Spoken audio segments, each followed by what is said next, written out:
అందరికీ నమస్తే అండి. చంద్రబాబు గారు అండ్ ఇక్కడ రాష్ట్రంలో మ్యాక్సిమం మాట్లాడితే 2047 వికసిత్ భారత్ విజన్ 2047 అంటున్నారు. అక్కడ నరేంద్ర మోదీ గారు కూడా వికసిత్ భారత్ 2047 మిషన్ 2047 అంటున్నారు. ఎందుకంటే మనకు స్వాతంత్రం వచ్చి 100 ఏళ్ళు పూర్తవుతాయి కాబట్టి 2047 సంవత్సరం వచ్చేసరికి మన దేశానికి స్వాతంత్రం వచ్చి 100 ఏళ్ళు పూర్తవుతాయి కాబట్టి అప్పటికి మన దేశం ప్రపంచంలో ఆర్థికంగా అండ్ అన్ని రంగాల్లో అగ్రగామిగా ఉండాలి అనేది లక్ష్యంగా పెట్టుకొని పనిచేస్తున్నట్టు చెప్తున్నారు. సో అలాగే ప్రపంచంలో టాప్ సిటీస్లో అండ్ టాప్ స్టేట్స్లో వెల్ డెవలప్డ్ రాష్ట్రాల జాబితాలో ఆంధ్రప్రదేశ్ అగ్రగామిగా ఉండాలి, దేశంలోనే టాప్ బెస్ట్ రాష్ట్రంగా ఆంధ్రప్రదేశ్ ఉండాలని చంద్రబాబు గారు పదే పదే చెప్తున్నారు. సో ఈ రెండింటికి కామన్గా కొన్ని సవాళ్ళు ఉన్నాయి. సరే, ఈరోజు సండే కదా, సరదాగా ఈ విజన్ 2047 దీనికి సంబంధించి ఈ సవాళ్ళు ఏంటనేది ఒక 3 సవాళ్ళు ఎక్కువ చాలా ఉన్నాయి, కానీ ఒక 3 మాత్రం సవాళ్ళు అనమాట. అందులో ఫస్ట్ది అవినీతి. రాష్ట్రంలోనూ అండ్ దేశంలోనూ పొలిటికల్ కరప్షను, అడ్మినిస్ట్రేషనల్ కరప్షను. ఎక్కడ లేదు కరప్షను? ఏ సిస్టంలో లేదు? శాసన వ్యవస్థలో లేదా కరప్షను? అంటే ఎమ్మెల్యేలు, ఎంపీలు, మంత్రులు ఎవరు అవినీతి చేయట్లేదా? చేస్తున్నారుగా. కమిషన్లు తీసుకుంటున్నారు, బినామీలతో భూములు కొంటున్నారు, అన్నీ జరుగుతున్నాయి, పక్కగా జరుగుతున్నాయి. చిన్నపాటి అంగన్వాడీ కేంద్రాలకు ఇచ్చే కోడిగుడ్లు, చిక్కీలు సరఫరా దగ్గర నుంచి అమరావతి పనులు, పోలవరం పనుల వరకు కమిషన్లు జరుగుతూనే ఉన్నాయి. సో ఇది అవినీతి. అండ్ నియోజకవర్గ స్థాయిలో ఎమ్మెల్యేలు చేసే అవినీతి, కక్కుర్తి అది వేరు. అండ్ దేశవ్యాప్తంగా కూడా ఇది ఉంది. ఈ అవినీతిని కంట్రోల్ చేయగలరా? లేదు, చేయలేరు. ఇది అంత ఆషామాషి వ్యవహారం కాదు. కరప్షన్ని కంట్రోల్ చేయడం ఎవరికాళ్ళు ప్రకటనలు ఇస్తారు. సో కరప్షన్ కంట్రోలింగ్ అనేసరికి ఒకరి మీద ఒకరు నెట్టేసుకుంటారు. పొలిటీషియన్స్ ఏమో అడ్మినిస్ట్రేషనల్ కరప్షన్ కంట్రోల్ చేస్తే ఇంకా కరప్షన్ కంట్రోల్ అయిపోయింది అనుకుంటారు. కానీ అడ్మినిస్ట్రేషనల్ అంటే పరిపాలనాపరమైన అవినీతి కంటే రాజకీయ అవినీతే ఈ దేశానికి డేంజర్. అడ్మినిస్ట్రేషనల్ కరప్షన్ ఏముంది? ఒక ₹1 రోడ్డు వర్క్ జరిగిందనుకోండి, ఆ అధికారి మహా అయితే 6%, 7% లంచం తీసుకుంటాడు. కానీ ఎమ్మెల్యేలో, ఎంపీలు 10%, 15% లంచం తీసుకుంటారుగా. సో ఇది దానికి దీనికి తేడా. అవినీతి అనేది ఫస్ట్. రెండోది అసమానతలు.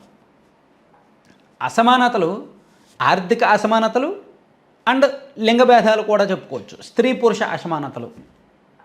ఆర్థిక అసమానతలకు వచ్చేసరికి చాలా క్లియర్ ఫ్యాక్ట్. మన దేశంలో కేవలం అంటే మొత్తం ట్యాక్స్ పేయర్స్ మన దేశ జనాభా మొత్తం మీద 1.5% అనుకుంటా ట్యాక్స్ పేయర్స్. ఇప్పుడు 12 లక్షలు చేయడంతో అది కూడా తగ్గిపోయి ఉంటుంది. మన దేశంలో ఉన్న 95% మంది కష్టాన్ని కేవలం 5% మంది బిలియనియర్లు లేదా కోటీశ్వరులు దోచుకుంటున్నారు అనేది వాస్తవం. సో ఈ ఆర్థిక అసమానతలు ఉన్నాయి. మన దేశ సంపద కేవలం 5% మంది కోటీశ్వరుల చేతుల్లోనే ఉంటుంది. సో ఫార్మా రంగమైన వాళ్ళే, లేదా కన్స్ట్రక్షన్ అయినా వాళ్ళే, ఏ రంగంలో అయినా సరే వాళ్ళదే పైచేయి అనమాట. ఆ 5% మంది పెద్దలదే. సో ఏ ప్రభుత్వం మారినా, బీజేపీ రాని, కాంగ్రెస్ రాని, రాష్ట్రంలో వైసీపీ రాని, టీడీపీ రాని, ఎక్కడ రాని వాళ్ళే ప్రాజెక్టులు చేస్తారు, వాళ్ళే కన్స్ట్రక్షన్స్ ఉంటాయి, వాళ్ళే పెట్టుబడులు ఉంటాయి, అన్నీ కూడా వాళ్ళే. సో మిగిలిన వాళ్ళందరూ కూడా జస్ట్ వాళ్ళ దగ్గర పనిచేయడమో లేదంటే ఇలాగే ఉంటారు. అంటే ఇది ఆర్థిక అసమానత. ఇక స్త్రీ పురుష భేదాల గురించి మనం చెప్పుకుంటూనే ఉన్నాం. స్టేట్మెంట్లు ఇవ్వడానికి బాగుంటుంది. మహిళా దినోత్సవం వచ్చినప్పుడు గొప్పగా గర్వంగా స్త్రీలు సాధికారత సాధించాలి, స్త్రీలు స్వేచ్ఛ సాధించాలి, స్త్రీలు అలా ఇలా అని చెప్పి. ఇదిగో మొన్న శివాజీ గారు ఒక మాట అంటే దాన్ని రకరకాలుగా వక్రీకరించి గొడవ వరకు వెళ్ళండి. సో మహిళా సాధికారత అంటే ఏంటి? ఇష్టం వచ్చినట్టు బట్టలు వేసుకుంటే మహిళా సాధికారతేనా? సో అర్ధరాత్రి వేళ బయటికి తిరిగితే మహిళా సాధికారతేనా? సో సోషల్ మీడియాలో ఇష్టం వచ్చినట్టు మాట్లాడి, ఇష్టం వచ్చినట్టు తిరిగి, ఎవరైనా మంచి చెప్తే వాళ్ళ మీద నోరేసుకొని పడిపోతే అది మహిళా సాధికారతేనా? సో ఇక్కడ స్త్రీ పురుషుల మధ్య అసమానతలు తొలగాలంటే అన్ని రకాలుగా, అన్ని రంగాల్లో, చట్టసభల్లో కావచ్చు, అండ్ కంపెనీల్లో, ప్రైవేట్ అండ్ పబ్లిక్ సెక్టర్ రంగాల్లో కావచ్చు, అన్ని రంగాల్లో వాళ్ళు 50% ఉండాలి. చట్టసభలతో పాటు అన్ని చోట్ల కూడా 50% ఉండాలి. అన్నీ ఉండాలంటే వాళ్ళు మానసికంగా దృఢంగా ఉండాలి, శారీరకంగా దృఢంగా ఉండాలి. సో ఇవన్నీ జరగాలంటే కింది స్థాయి అంటే చిన్నప్పటి నుంచే రావాలన్నమాట. సో ఇది ఒక పెద్ద సవాల్. అంటే అవినీతి అండ్ అసమానతలు. ఇక మూడోది అసమర్థత. ఇక్కడ అసమర్థత అని మానసిక అసమర్థత కొంతమందికి వర్తిస్తుంది, శారీరక అసమర్థత కొంతమందికి వర్తిస్తుంది. సో అసమర్థత నేను ఎందుకు అన్నానంటే, మానసిక అసమర్థత, కులాలు మతాలు ఉన్నాయి. కులాలకు సంబంధించి మతాలకు సంబంధించి మన రాష్ట్రంలో మన దేశంలో ఎప్పటికీ కూడా గొడవలు అక్కడక్కడ జరుగుతూనే ఉంటాయి. అట్రాసిటీ యాక్ట్లు వచ్చాయి. ఇప్పటి వరకు మన దేశంలో ఎస్సీ ఎస్టీ అట్రాసిటీ యాక్ట్ ఉంది. మన రాష్ట్రంలో కొత్తగా బీసీ అట్రాసిటీ యాక్ట్ రాబోతుంది. ఈ రోజుల్లో కూడా కులాలను కాపాడడానికి చట్టాలు తీసుకొస్తున్నారంటే, కులాన్ని కాపాడడానికి ఇంగితం అంటే మామూలుగా ఇంగితం ఉండాలి, కామన్ సెన్స్ ఉంటే చాలు కదా. చట్టాలను గౌరవించాలి, కులాలను గౌరవించాలి, ఎదుటి వాళ్ళని గౌరవించాలనే కామన్ సెన్స్ ఉంటే చాలు. అది లేదు కాబట్టే చట్టాలను తీసుకురావాల్సి వస్తుంది. ఈ కులం వాడిని ఏమీ అనొద్దు, ఈ కులం వాడిని ఏమీ అనొద్దు అని చట్టాలను తీసుకురావాల్సి వస్తుంది అనమాట. సో ఇది అసమర్థత మీన్స్ కొంతమంది ఎవరికి వాళ్ళు వెనుకబడిపోతారు.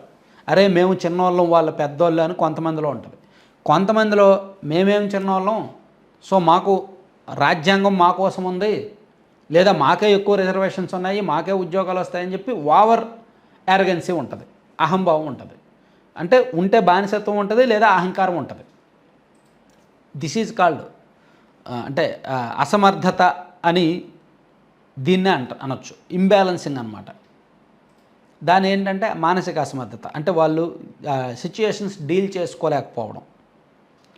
అలాగే అన్ని కులాల్లో ఇది ఉంది, అండ్ మతాల మధ్య కూడా ఇది ఉంది. సో నేను ఫైనల్గా చెప్పేది ఏంటంటే, కులాల మధ్య అంతరం, మతాల మధ్య అంతరం అసమర్థతకు కారణమవుతోంది, అసమర్థతకు దారితీస్తోంది. సో ఈ మూడు, అవినీతి, అసమానతలు, అసమర్థత, ఈ మూడు ఉన్నంతకాలం ఈ మూడింటిని మనం ట్రీట్ చేయగలిగితే, చికిత్స చేయగలిగితే, కింది స్థాయి నుంచి లేకుండా చేయగలిగితే మేబీ 2047 సాధ్యమే. అయితే ఇవి లేకుండా చేయాలంటే ఎప్పటికిప్పుడు అయిపోయేది కాదు. జనరేషన్స్ మారాలి. ఈ అసమానతలు లేదా అవినీతి లేదా అసమర్థత పోవాలంటే జనరేషన్స్ మారిపోవాలి. అంటే ఒక నెక్స్ట్ పుట్టబోయే బిడ్డలకు చిన్నతనం నుంచే ఈ అసమానతలు లేనటువంటి, అంటే విద్యాపరంగా లేదా మనం చెప్పడం కానీ చట్టాలు కానీ ఇవన్నీ కూడా అలవాటు చేయాలన్నమాట. సో మేబీ ఒక 2-3 తరాల తర్వాత ఇది సాధ్యం అవ్వచ్చు. అంటే 2047కి సాధ్యం కాదు. సాధ్యం అవ్వాలంటే ఇప్పటి నుంచి ప్రక్షాళన జరగాలి. వీళ్ళు ఎంతసేపు మాటలు చెప్పడానికో, లేదా మీటింగుల్లో స్టేట్మెంట్లు ఇవ్వడానికో, లేదంటే అదే దానికి పరిమితం అవుతున్నారు తప్ప ప్రాక్టికల్ ట్రూత్లోకి వెళ్ళడం లేదు. సో అందుకని 2047కి దేశం గొప్ప అవుద్ది అంటే లెక్కల్లో లేదా కాగితాల్లో అవుద్దేమో తప్ప ప్రాక్టికల్గా నిజంగా అయితే అయ్యే అవకాశం లేదు. Thank you.